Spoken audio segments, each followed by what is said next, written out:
Today we want to talk about autopilot a little bit. I keep getting this question. How many of you boot up Street Fighter 6 or any other video game, and as you're playing, you just find yourself autopiloting, and your autopilot is getting its absolute ass beat, and you're like doing the same thing over and over and over and over. What you naturally do without thinking, right? So if you just went into a game of Street Fighter right now, or any fighting game, or any game to be honest, or like life, consciously don't make any decisions about every interaction, you just do stuff. Are you just like doing drive rushing a button? Are you throwing some fireballs? Are you jumping? Are you doing stuff? You know, you naturally do things without really thinking about it. You have like sort of an ingrained game plan and mix up. Every time you get your first knockdown, do you always go for the same mix up or the same sequence? Do you always do button throw? You probably have stuff like that you just consistently do over and over. Autopilots are good to have. Everybody has an autopilot, and having a strong autopilot is very important. It helps you improve, and it helps you survive scenarios where your brain is not computing as much because you're worried about something else. So your autopilot can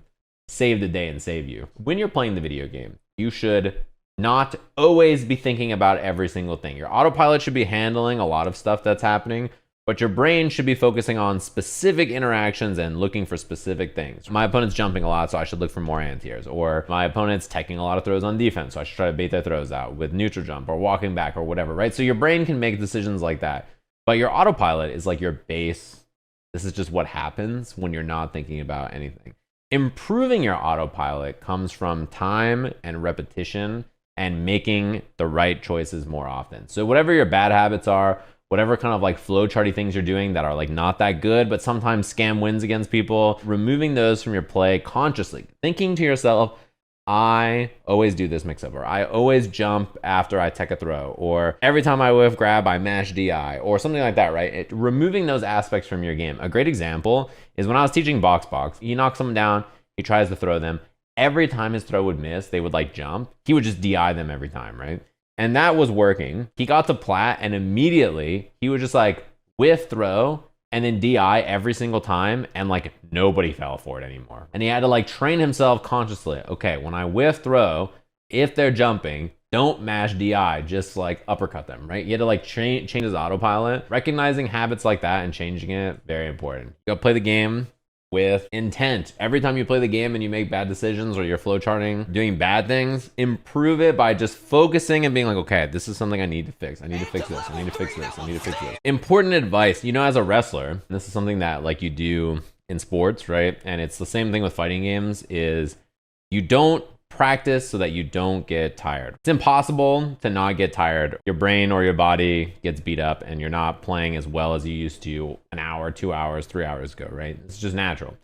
The point of practicing until you're tired and then still practicing is so that even when you're playing at your most autopilot, or using the least amount of brain power, and it's your worst play, right? Because you don't have any mental capacity to fix anything. You're just going strictly on autopilot. You want that to be really strong. Constantly focusing on improving your autopilot and making it so that your decision making is more sound and solid overall, right? It's more well-rounded. We'll make it so that once you're really tired or tuckered out, or you're just playing all on autopilot and you're not using your brain anymore, your autopilot is more like polished. Most of the time I'm playing on stream, it's like 95% autopilot, because as you guys know, I'm like talking to you guys, explaining everything I'm doing. I'm like almost never playing as good as I can if I just focused. It's not my job to do that. I'm not playing in a tournament or anything. My foundation of autopilot is strong because I think about it a lot and because I try to focus on making my autopilot solid.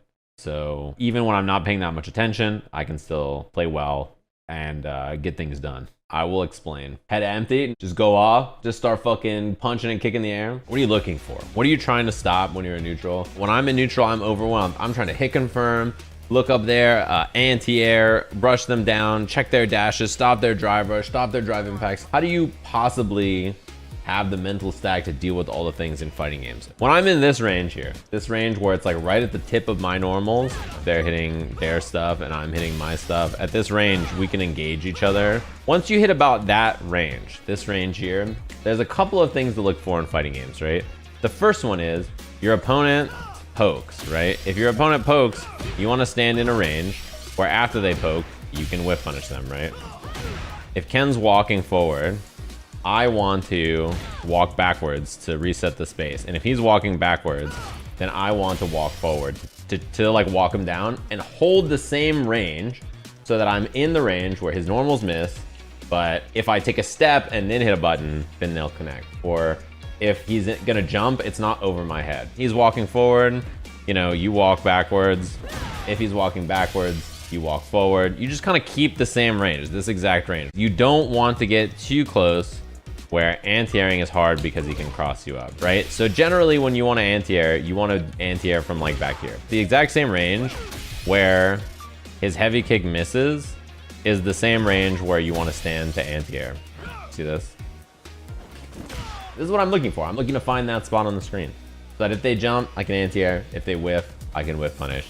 And if I want to, I can walk in and initiate through their button. So like what I mean by that is instead of like trying to stand back here and let this whiff, I can just walk up and press before it hits me. This is the other idea. Get in that range first, like beat Ken to the punch and poke him before he hits you. That's it. I'm looking to stand in that spot. If my opponent's doing a lot, then I play passively. If my opponent's not doing much, I just walk forward and walk them down. This is like the most basic idea.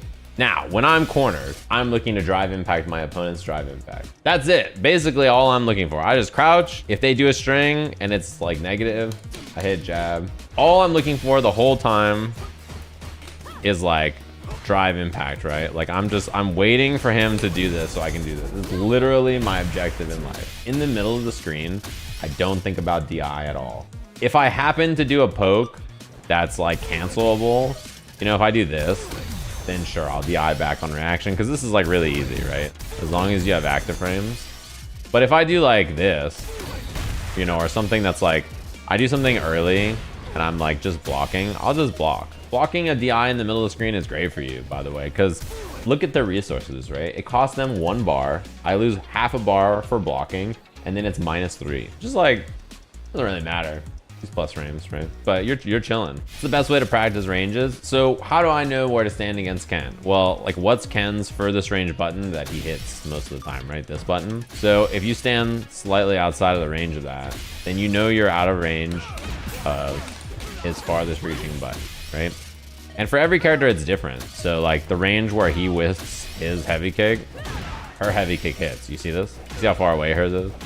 So Ken needs to stand even further back, or alternatively, he can just like walk up and initiate, you know, and like try to get in the space of her and stuff her normal before it comes out. This is basically like the main idea in neutral, is either you go get them and stuff their stuff before it comes out, or you let them whiff and then you kill them for whiffing. If they're trying to DI your pokes, like, so if they're just walking back and forth and you're like, oh, he's far, and then this kind of stuff's happening to you, you should poke with smaller pokes, right? So just start poking with moves like this so that you are not as susceptible to drive impact. It makes you harder to jump on too. I crouching medium with the same timing. You see how I can still anti-air? That's what I do in 99% of my climb with most characters. This is why climbing with this character is easier than Guile to me. Guile's combos are harder, they're easier to drop, and I try to do his harder combos instead of doing the easy combos. And he can't just initiate like this. Even though he's like way better and a stronger character, to climb with this character, I just walk up and do this. And like whiff punish with this. And like it's way easier to climb. Not that Manon's a better character, but like you can just enforce a really simple game plan and play like the system of the game, and it's like very strong. How to train whiff punishing? Just practice your opponent doing this kind of stuff. When you whiff punish, just block and then hit the whiff punish button. And if you are in range of the move, then you won't get the button, right? So you just time it such that, see how I hit medium punch there? I'm trying to whiff punish him, but if I just happen to be in range, then it doesn't come out. You see that? Yeah, I did it again. And then like the minute he whiffs, you know, and it actually doesn't connect, then I'm good. Yeah, the game does have it, right? The game has a whiff punish practice. So this is like teaching you to whip punish, reuse, sweep. People don't randomly sweep though. Oh, you must have never played Street Fighter before. Welcome. Did you come here from Boxbox's stream or Supers, or what creator stream did you come from? Who doesn't play Street Fighter? Listen. Did DS2 get canceled? Are you not playing DS2 anymore? Game does suck. DS2 is greater than DS3. That's wild. Unless you mean Demon Souls 2, which means Dark Souls 1 is greater than DS3, which is Dark Souls 2, in which case beast. You call Dark Souls 1 Demon Souls 2? I feel you, that makes sense. Then suddenly the math is adding up.